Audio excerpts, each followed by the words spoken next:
কূটনীতির মঞ্চে আজ এমন এক অবিশ্বাস্য ও যুগান্তকারী ঘটনা ঘটে গেল যা পুরো দক্ষিণ এশিয়ার ভূ-রাজনৈতিক সমীকরণকে একেবারে শেকড় থেকে কাঁপিয়ে দিয়েছে। বেইজিংয়ের আকাশে আজ যেন নতুন এক ইতিহাস লেখা হলো, আর সেই ইতিহাসের মহানায়ক হিসেবে আবির্ভূত হলেন বাংলাদেশের প্রধানমন্ত্রী তারেক রহমান। মালয়েশিয়া সফর শেষে তিনি যখন চীনের মাটিতে পা রাখলেন, তখন পুরো বিশ্ব অবাক বিস্ময়ে তাকিয়ে দেখল এক অভূতপূর্ব দৃশ্য। পরাশক্তি চীনের বুকে বাংলাদেশের প্রধানমন্ত্রীকে যে রাজকীয় এবং মহাকাব্যিক সংবর্ধনা দেওয়া হলো, তা স্বাধীন বাংলাদেশের ইতিহাসে এর আগে কোনো রাষ্ট্রপ্রধান পাননি। কিন্তু সব রেকর্ড, সব প্রোটোকল ভেঙে চুরমার হয়ে গেল সেই মুহূর্তে যখন স্বয়ং চীনের প্রেসিডেন্ট এবং বিশ্বের অন্যতম ক্ষমতাধর নেতা শি জিনপিং নিজে এগিয়ে এসে প্রধানমন্ত্রী তারেক রহমানের গলায় নিজ হাতে সম্মাননার মালা পরিয়ে দিলেন। হ্যাঁ দর্শক, কোনো গুজব বা অতিরঞ্জন নয়, বেইজিংয়ের মাটিতে আজ ঠিক এই অবিশ্বাস্য দৃশ্যটিই মঞ্চস্থ হয়েছে। আর এই একটিমাত্র দৃশ্য দেখেই যেন আক্ষরিক অর্থেই হৃদকম্পন শুরু হয়ে গেছে নয়াদিল্লির সাউথ ব্লকে। ভারতের নীতি নির্ধারকদের রাতের ঘুম হারাম হয়ে গেছে, আর ভারতীয় মিডিয়াগুলো রীতিমতো ভয়ে কাঁপছে। কিন্তু কেন চীনের প্রেসিডেন্ট এমন নজিরবিহীন সম্মান দেখালেন তারেক রহমানকে? আর কেনই বা এই একটি ঘটনায় ভারত জুড়ে এমন চরম আতঙ্ক আর কান্নাকাটির রব উঠেছে? এই পর্দার পেছনের বিশাল ভূ রাজনৈতিক মাস্টার প্ল্যানটি কী? দর্শক, আজকের ভিডিওতে আমরা বেইজিং থেকে আসা এই কূটনৈতিক ভূমিকম্পের প্রতিটি গোপন স্তর উন্মোচন করতে যাচ্ছি। ভিডিওটি 1 সেকেন্ডও স্কিপ না করে একেবারে শেষ পর্যন্ত মনোযোগ দিয়ে দেখুন, কারণ আজকের এই ঘটনা প্রমাণ করে দিয়েছে নতুন বাংলাদেশ আর কারো দয়ার পাত্র নয়, বরং বিশ্বমঞ্চে এক অপ্রতিরোধ্য শক্তি। মালয়েশিয়ার প্রধানমন্ত্রী আনোয়ার ইব্রাহিমের সাথে অত্যন্ত সফল এবং ঐতিহাসিক এক দ্বিপাক্ষিক বৈঠক শেষ করে প্রধানমন্ত্রী তারেক রহমান যখন বেইজিং ক্যাপিটাল ইন্টারন্যাশনাল এয়ারপোর্টে অবতরণ করেন, তখন থেকেই চমকের শুরু। সাধারণত কোনো দেশের রাষ্ট্রপ্রধান চীনে গেলে তাকে রিসিভ করার জন্য চীনের একজন মন্ত্রী এবং উচ্চপদস্থ সরকারি কর্মকর্তাকে পাঠানো হয়। এটাই চীনের চিরাচরিত কূটনৈতিক প্রোটোকল। কিন্তু প্রধানমন্ত্রী তারেক রহমানের ক্ষেত্রে ঘটল এক বিস্ময়কর ব্যতিক্রম। বিমানবন্দর থেকে শুরু করে বেইজিংয়ের great hall of the people পর্যন্ত পুরো পথকে যেন লাল গালিচা আর দুই দেশের পতাকায় মুড়িয়ে দেওয়া হয়েছিল। কিন্তু গ্রেট হলে পৌঁছানোর পর যা ঘটল, তার জন্য আন্তর্জাতিক বিশ্লেষকরাও বিন্দুমাত্র প্রস্তুত ছিলেন না। গাড়ি থেকে নামার পর কোনো আনুষ্ঠানিকতা শুরুর আগেই স্বয়ং প্রেসিডেন্ট শি জিনপিং প্রোটোকল ভেঙে নিজে এগিয়ে আসেন। তার চোখে মুখে ছিল এক অদ্ভুত উচ্ছ্বাস আর উষ্ণতা। তিনি 2 হাত বাড়িয়ে প্রধানমন্ত্রী তারেক রহমানকে জড়িয়ে ধরেন এবং এরপর সম্পূর্ণ নিজস্ব উদ্যোগে এক বিরল সম্মানের প্রতীক হিসেবে তারেক রহমানের গলায় একটি বিশেষ সম্মাননার মালা পরিয়ে দেন। চীনের মতো একটি চরম রক্ষণশীল এবং প্রোটোকল মেনে চলা রাষ্ট্রের সর্বোচ্চ নেতার কাছ থেকে এমন একটি আচরণ কেবল একটি আনুষ্ঠানিকতা নয়, বরং এটি পুরো বিশ্বের কাছে একটি অত্যন্ত কড়া এবং স্পষ্ট বার্তা।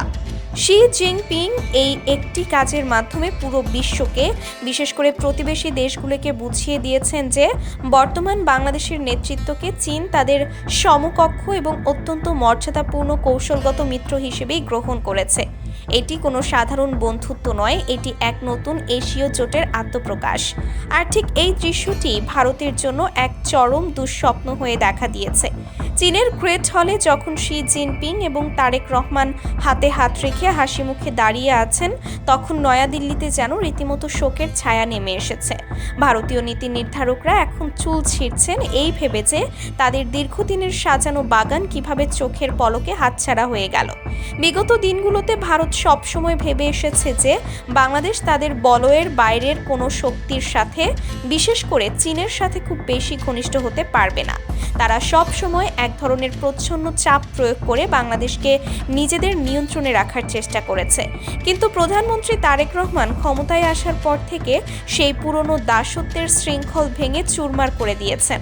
তিনি অত্যন্ত সাহসিকতা এবং প্রজ্ঞার সাথে স্বাধীন ও ভারসাম্যপূর্ণ পররাষ্ট্রনীতি গ্রহণ করেছেন।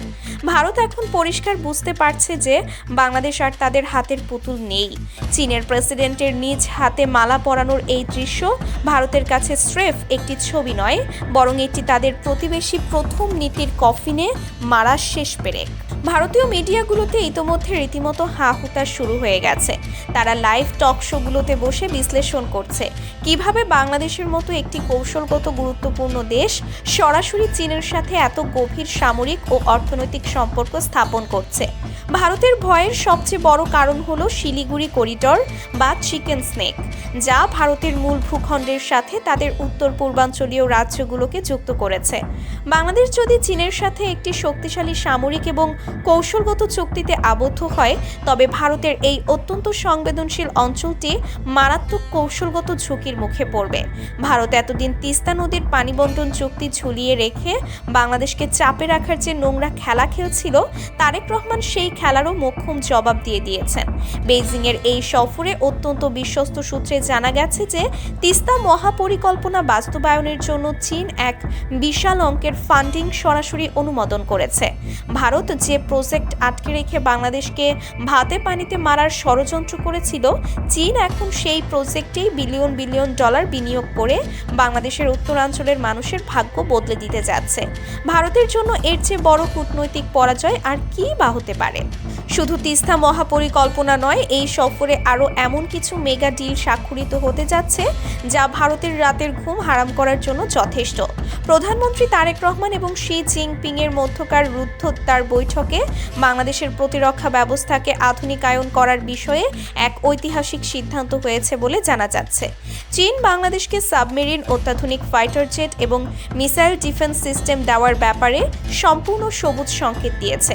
বঙ্গোপসাগরে বাংলাদেশের একচ্ছত্র আধিপত্য নিশ্চিত করতে এবং নৌবাহিনীকে একটি ত্রিমাত্রিক ও শক্তিশালী ফোর্সে রূপান্তর করতে চীনের এই সহায়তা হবে গেম চেঞ্জার।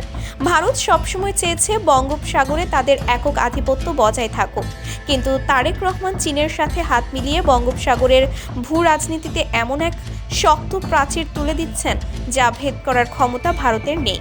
পাশাপাশি গভীর সমুদ্র বন্দর নির্মাণ, রেলওয়ে নেটওয়ার্কের আধুনিকায়ন এবং বিশাল বিশাল শিল্পাঞ্চল গড়ে তোলার জন্য চীন যে বিপুল পরিমাণ বিনিয়োগের খাতা খুলে বসেছে, তা বাংলাদেশের অর্থনীতিকে আগামী কয়েক বছরের মধ্যেই এক নতুন উচ্চতায় নিয়ে যাবে। ভারত যেখানে এতদিন বাংলাদেশকে শুধুমাত্র তাদের পণ্যের বাজার হিসেবে ব্যবহার করেছে, সেখানে চীন বাংলাদেশকে এক সত্যিকারের অর্থনৈতিক পরাশক্তি হিসেবে গড়ে তুলতে হাত বাড়িয়েছে। দর্শক, একটু গভীরভাবে চিন্তা করে দেখুন, একসময় যে রাষ্ট্রটিকে বলা হতো তলাবিহীন ঝুড়ি, আজ সেই রাষ্ট্রের প্রধানমন্ত্রীকে বিশ্বের অন্যতম পরাশক্তির নেতা নিজ হাতে মালা পরিয়ে বরণ করে নিচ্ছেন। এটি আমাদের জন্য কতটা গর্বের, কতটা সম্মানের। বর্তমান সরকারের এই বলিষ্ঠ পররাষ্ট্রনীতি প্রমাণ করে যে সঠিক নেতৃত্ব এবং মেরুদণ্ড সোজা করে দাঁড়ানোর সাহস থাকলে কোনো পরাশক্তিই আপনাকে দাবিয়ে রাখতে পারবে না। প্রধানমন্ত্রী তারেক রহমান আজ বেইজিংয়ের মাটিতে দাঁড়িয়ে পুরো বিশ্বকে বার্তা দিয়েছেন, বাংলাদেশ এখন স্বাধীন, সার্বভৌম এবং নিজের সিদ্ধান্ত নিজে নিতে সক্ষম একটি রাষ্ট্র। ভারতের রক্তচক্ষু বা কোনো ধরনের আঞ্চলিক হুমকির কাছে বাংলাদেশ আর কখনো মাথা নত করবে না। চীনের সাথে এই অবিচ্ছেদ্য মিত্রতা প্রমাণ করে যে বাংলাদেশের বর্তমান সরকার দেশের স্বার্থ রক্ষায় কতটা আপোষহীন। আজ ভারতের এই ভয়, ভারতের এই কান্নাকাটি আসলে তাদের নিজেদেরই তৈরি করা। তারা যদি বছরের পর বছর ধরে সীমান্ত হত্যা, পানি আগ্রাসন এবং অসম বাণিজ্যের মাধ্যমে বাংলাদেশকে শোষণ না করত, তবে হয়তো আজ তাদের এই দিন দেখতে হতো না। বাংলাদেশের মানুষ আজ বুক ফুলিয়ে বলছে, আমরা আমাদের যোগ্য সম্মান আদায় করে নিতে জানি।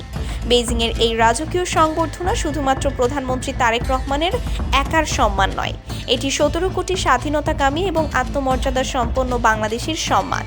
এই ঐতিহাসিক সফরের মধ্য দিয়ে বাংলাদেশ ও চীনের মধ্যকার সম্পর্ক যে এক নতুন এবং অপ্রতিরোধ্য মাত্রায় প্রবেশ করল, তা আগামী দশকের বিশ্ব রাজনীতিতে এক বিশাল প্রভাব ফেলবে। ধন্যবাদ সবাইকে। খুব শীঘ্রই দেখা হবে নতুন কোনো এক্সক্লুসিভ এবং ইনভেস্টিগেটিভ ভিডিও নিয়ে।